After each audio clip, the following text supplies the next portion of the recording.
Evening, guys. Yeah, so I'm gonna try and make this one quick. Two recordings in 1 month. Ah, must be a special month. Today's topic is quite interesting for me, nah? Largely because I think I've been flirting around it, but I think maybe I felt like I've gathered enough today just to at least start it. We can always add to it later on. But it was an interesting conversation. I like the way it played out.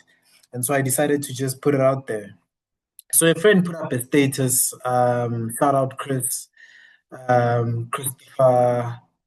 um, Mpete, Weba Mpete. So he put out a status essentially saying something along the lines that God is creation. God has put us out there to create. It's up to us what we decide to create. In its purest form, creation and creativity will honor and represent God as it is a gift from Him. One must align their thoughts with those of their God. That way, what they create will be good for people and society and the world. But when we are not aligned with our God and we create atomic bombs. Creation leads to success, even in business. We call it innovation and entrepreneurship, etc. But it's all just creation. In every field, if you come up with something new, you are creating. The ability to create is so powerful, and imagination and purpose create good things. Um, Prior to that, he had said, when I think of the attributes of God, I think about him being omniscient, knows everything, omnipotent, powerful enough to do anything, omnipresent, everywhere at the same time. He's just and holy. But none of those things are the first things that he told us about himself. The first thing God told us about God is that He's creative. Why? In the beginning, God created the heavens and earth. God is creative. If God created us in His image, then that means that we too are creative in design, and our creativity is a gift passed down from God, our purpose. This is perhaps why we are never fulfilled unless we are living in our creative space and expressing that. And to that, I responded to him, the purest form of creation actually is family, building a family. Um, and this is a theme that I've been circling around again for finance sake, but then not just for finance sake, for the wholeness of life. Remember, I've shared with you guys, I'm reading this book, Holistic You. These mirror effects. Now I can't even show you guys the book. Yeah, Holistic You by Rabbi Daniel Lapin, the five F's, family, faith, friendship, finance, and fitness. And, I said to him, family is the technology of the future. Um, Not just create. So he said, well, yeah, I guess having kids. Um, and I said, well, not just kids, your wife too. As a man, how you lead your family. As a woman, how you serve and build your family, you know? And then the circle and society too that you pour into. And he asked, Lord, do you think it's possible to not pass on anything beyond your genetics? Like, do you think a child can be completely different to you? Let's say a kid never meets you. Do you think it can be like you? And I'm like, yeah, definitely. The kid can be like you. But it's also possible not to pass on anything besides your genetics. And I said, but that's the ego version of passing on our likeness. The aim isn't to make them like you, it's to bring the best out of who they're meant to be. And the conversation went on and on. And another conversation in parallel was happening. And that conversation was with SG Khabo, my friend from Monash. And they were talking about marriage and finance and in community versus out of community of property. Newsflash, doesn't really matter to me. In fact, I think I even favor in community of property more. And the reason is simple. Women get into marriage for security. Obviously, I'm broadly speaking, I'm not an idiot. Please don't go into my comments to give me Bo Andrew Tate and whatever. Like, I'm not interested.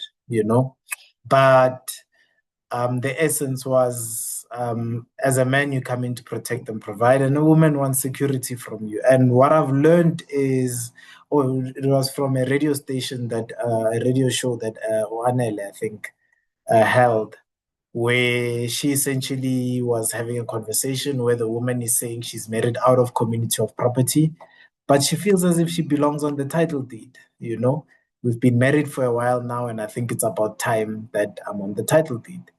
And so the conversation is going around, do you deserve it, do you not, whatnot. But long and short of it, I said, look, I think when all is said and done, no matter what you agree with your wife, over a long enough time span, she's the only way she'll feel safe is if she's on the title deed, you know, for lack of a better expression. And so we essentially spoke about, oh, he brought up that, listen, hey man, divorce is so easy nowadays that, hey dog, you don't wanna mix that up with your finances and I'm like, listen, fair enough, I hear that. And he went to the number one reason for divorce is finances.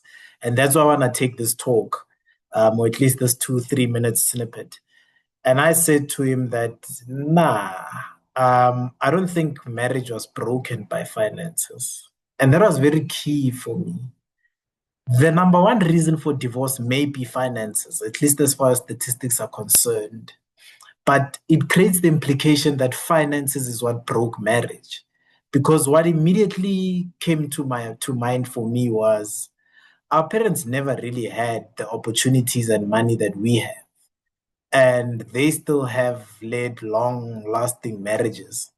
So the number one reason for divorce can't be finances, even though I understand the role that finances play in divorce. And I've seen the statistics. I was one of the advocates for it. So I'm like, whereas I think now finances play a steering role. And it's like they do, bro. It's one of the leading factors for divorce. So I'm like, read that again. And so I decided that, you know what? Let me maybe say it for him. I said, I know finance is the number one reason for divorce. However, I don't think marriage is what kept our parents together. I mean, so I don't think finance is what kept our parents together either. That's what I mean when I say I don't think finance broke marriages. So finance may be the number one reason for divorce, but finance is also not the number one reason people stay together. And maybe we need to find out how to stay together more than we need to find out how to avoid divorcing, you know? And so he asks what kept them together, the shame of being divorced. And I said, no, community and building a life. I think that's what kept our parents together. They actually had a life, they had a social fabric.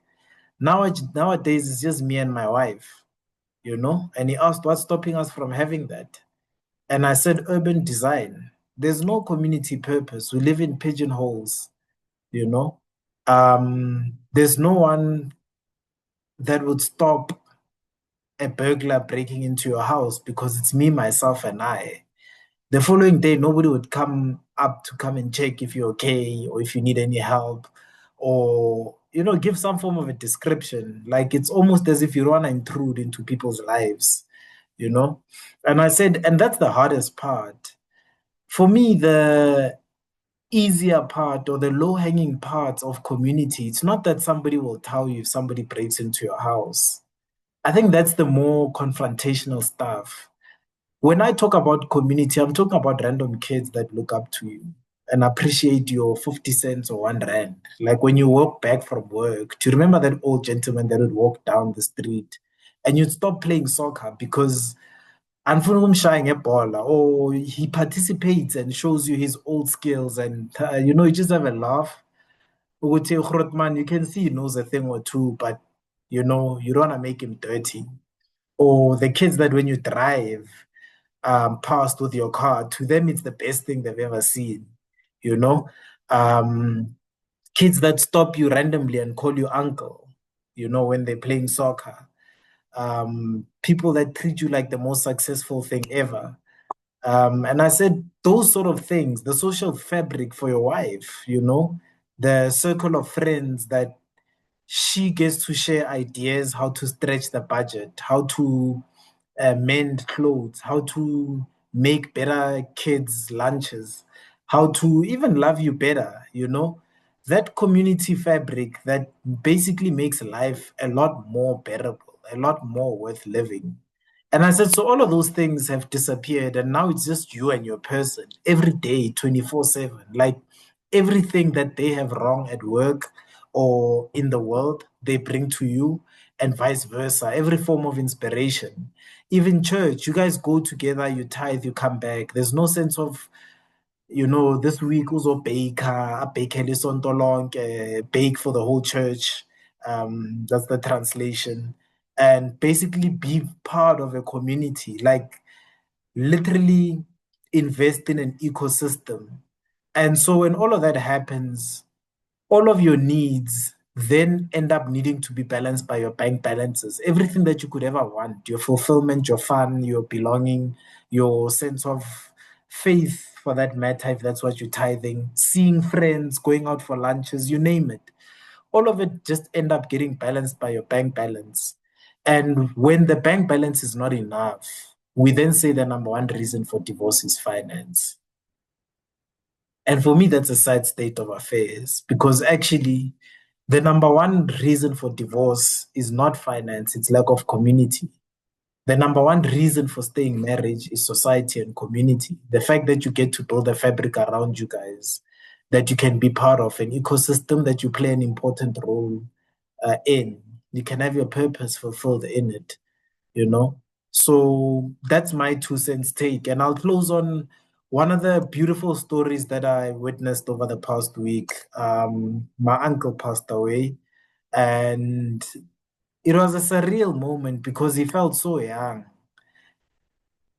Yet, when you hear his age, it's so obvious that he had spent so much time. Like, one of the things that immediately hit me was how much he had built his family and how much he had impacted even my life. All our lives, myself, my cousins, my siblings, you name it. And like I buried him with pride. Like I kept looking around and thinking that this guy's wealth came from the fact that he had nourished so many people around him. Like he was an institution, he embodied something. Like so many people spoke of his love, his truthfulness, his kindness, his openness, his funness.